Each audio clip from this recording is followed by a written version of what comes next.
ਤੂੰ ਅਜੇ ਮੇਰਾ ਯਾਰ ਨਹੀਂ ਡਿੱਠਾ ਜਿਹਨੂੰ ਵੇਖ ਕੇ ਚੰਨ ਸ਼ਰਮ ਆਵੇ। ਅੱਧੀ ਰਾਤੀ ਦਿਨ ਚੜ ਜਾਵੇ ਜੇ ਉਹ ਰੁਖ ਤੋਂ ਨਿਕਾਬ ਉਠਾਵੇ ਤੇ ਜੇ ਉਹ ਨਿਕਲੇ ਸੈਰ ਕਰਨ ਨੂੰ ਸਾਰਾ ਗੁਲਸ਼ਨ ਸੀਸ ਨਵਾਵੇ ਅਤੇ ਧਰਤੀ ਲਿਫ ਲਿਫ ਜਾਵੇ। ਨੈਣ ਨਸ਼ੀਲੇ ਮਸਤ ਰਸੀਲੇ ਵਿੱਚ ਸੋਹਣਾ ਕਜਲ ਸੁਹਾਵੇ। ਅੱਖ ਉਗੜੇ ਤੇ ਇੰਜ ਪਿਆ ਜਾਪੇ ਜਿਵੇਂ ਮੈਂ ਖਾਨਾ ਖੁੱਲ ਜਾਵੇ ਤੇ ਜੇ ਉਹ ਖੋਲੇ ਪੇਚ ਜ਼ੁਲਫ ਦੇ ਅਤੇ ਰਾਹੀ ਰਾਹ ਭੁੱਲ ਜਾਵੇ। ਤੌਬਾ ਤੌਬਾ ਹੁਸਨ ਸਜਣ ਦਾ ਚਾਲ ਨਾ ਚੱਲੀ ਜਾਵੇ। ਬਿਜਲੀ ਡਰਦੀ ਲਿਸ਼ਕ ਨਾ ਮਾਰੇ ਮਤਾ ਬੇਅਦਬੀ ਹੋ ਜਾਵੇ। ਇਲਮ ਖੁਦਾ ਨੇ ਇੰਨਾ ਦਿੱਤਾ ਅਕਲਾਂ ਵਿੱਚ ਨਾ ਆਵੇ। ਅਕਲ ਖੁਦਾ ਨੇ ਇੰਨੀ ਦਿੱਤੀ ਇਲਮਾਂ ਵਿੱਚ ਨਾ ਆਵੇ।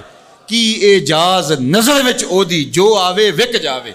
ਖੁਲਕ ਉਹਦੇ ਨੇ ਮੋਹ ਲਈ ਦੁਨੀਆ ਕੋਈ ਵਿਰਲਾ ਹੀ ਜਾਨ ਬਚਾਵੇ। ਆਜ਼ਮ ਏਡਾ ਸੋਹਣਾ ਮਾਹੀ ਸਾਨੂੰ ਕਿਧਰੇ ਨਜ਼ਰ ਨਾ